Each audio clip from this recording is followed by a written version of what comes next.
പ്രയാഗ്രാജിലെ കുംഭമേളയിൽ വൈറലായ മാല വിൽക്കുന്ന പ്രായപൂർത്തിയാവാത്ത ഹിന്ദു പെൺകുട്ടിയെ മുസ്ലിം യുവാവിന് വിവാഹം ചെയ്തു കൊടുത്ത കേസിൽ മാധ്യമങ്ങളുടെ ഫോൺ വിളിക്ക് മറുപടി പറയാതെ മൗനം പാലിച്ച് ഒരേ ഇരിപ്പാണ് ശിവൻകുട്ടിയും റഹീമും ഗോവിന്ദനും.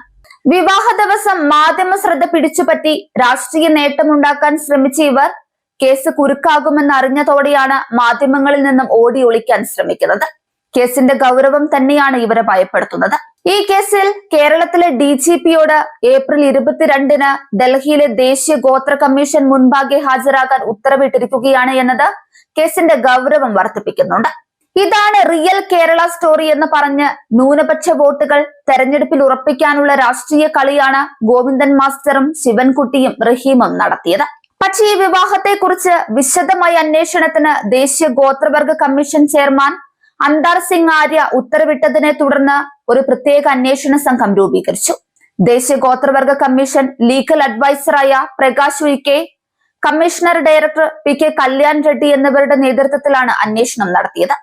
വിവാഹം നടന്ന കേരളത്തിലെ ശ്രീനാരായണ ദേവക്ഷേത്രത്തിൽ നിന്നാണ് അന്വേഷണം തുടങ്ങിയത്. ഇവർ കേരളം മുതൽ മധ്യപ്രദേശ് വരെ ഈ വിവാഹവുമായി ബന്ധപ്പെട്ട എല്ലാ കണ്ണികളെയും കുറിച്ച് വിശദമായി അന്വേഷിച്ചിരുന്നു. പ്രതികൾ മറച്ചുവെക്കാൻ ശ്രമിച്ച രേഖകളെല്ലാം കമ്മീഷൻ കണ്ടെടുത്തു. ആധാർ കാർഡിലെ ജനന തീയതി കാണിച്ചാണ് ഇവർ വിവാഹിതരായത്. പിന്നീട് പൂവാറിലെ ഗ്രാമപഞ്ചായത്തിൽ വിവാഹം രജിസ്റ്റർ ചെയ്തു. ഇവർ വ്യാജ ജനന സർട്ടിഫിക്കറ്റ് ആണ് വിവാഹത്തിനായി ഉപയോഗിച്ചത്. ഇത് നൽകിയത് മഹേശ്വർ മുനിസിപ്പാലിറ്റിയാണെന്നും കണ്ടെത്തിയിട്ടുണ്ട്. മഹേശ്വർ സർക്കാർ ആശുപത്രിയിലെ ജനനരേഖ പ്രകാരം മൊണോലിസയ്ക്ക് 16 വയസ്സേ പ്രായമുള്ളൂ.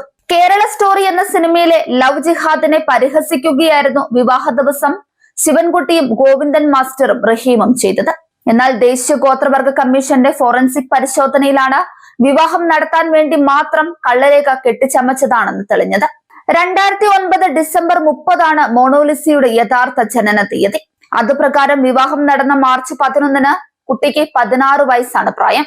കേസ്മാർട്ട് ആപ്പ് വഴി പെൺകുട്ടിയുടെ വിവാഹം രജിസ്റ്റർ ചെയ്യാൻ ഉപയോഗിച്ച ജനന സർട്ടിഫിക്കറ്റും വ്യാജമായിരുന്നു. പാർത്തി എന്ന ഗോത്രവർഗത്തിൽ ജനിച്ച പെൺകുട്ടിയാണ് മൊണോലിസ. അതിനാലാണ് ബാലവിവാഹത്തിന് പിന്നാലെ പോക്സോ കേസും പട്ടികവർഗ പീഡന നിരോധന നിയമപ്രകാരമുള്ള കുറ്റങ്ങളും ചുമത്തുന്നത്. ഇതോടെ എളുപ്പത്തിൽ ഊരിപ്പോരാൻ പറ്റാത്ത നിയമക്കുരുക്കായി ഈ കേസ് മാറുമെന്നാണ് CPM നേതാക്കൾ മനസ്സിലാക്കിയിട്ടുള്ളത്.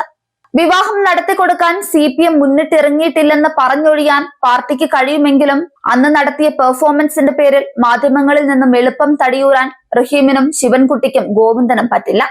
വധൂവരന്മാർ സ്വമേധയാണ് ക്ഷേത്ര കമ്മിറ്റിയെ സമീപിച്ചതെന്നും കേട്ടറിഞ്ഞെത്തുകയായിരുന്നു ഗോവിന്ദനും റഹീമും ശിവൻകുട്ടിയും എന്നൊക്കെയാണ് CPM നേതൃത്വം നൽകുന്ന വിശദീകരണം. പക്ഷേ വിവാഹ ദിവസം ഇവർ നൽകിയ വമ്പൻ പ്രസ്താവനകൾ മാധ്യമങ്ങൾക്ക് മുൻപിൽ തെളിവായുണ്ട്. കേസിൽ ഗൂഢാലോചന നടന്നിട്ടുണ്ടെന്ന് തെളിഞ്ഞിരിക്കുകയാണ്. മൊണോലിസയെ വിവാഹം ചെയ്ത ഫർമാൻ ഖാൻ അന്ന് മാധ്യമങ്ങൾക്ക് മുൻപാകെ പെൺകുട്ടിക്ക് 18 വയസ്സ് തികഞ്ഞു എന്ന് കാണിച്ച ജനന സർട്ടിഫിക്കറ്റ് വ്യാജമാണെന്ന് പറയുന്നു. വ്യാജ ജനന സർട്ടിഫിക്കറ്റ് ചമച്ചവർക്കെതിരെയും കർശന നടപടി വേണമെന്നും ദേശീയ ഗോത്രവർഗ കമ്മീഷൻ നിയമ ഉപദേശകൻ പ്രകാശ് ഉയിക്കെ വ്യക്തമാക്കിയതോടെ സംഭവത്തിന് പുതിയ മാനങ്ങൾ കൈവന്നു. വിവാഹത്തിന് നേതൃത്വം നൽകിയ CPM നേതാക്കൾ വിഷയത്തിൽ മൗനം പാലിക്കുന്നത് സംശയങ്ങൾ വർദ്ധിപ്പിക്കുന്നുണ്ട്.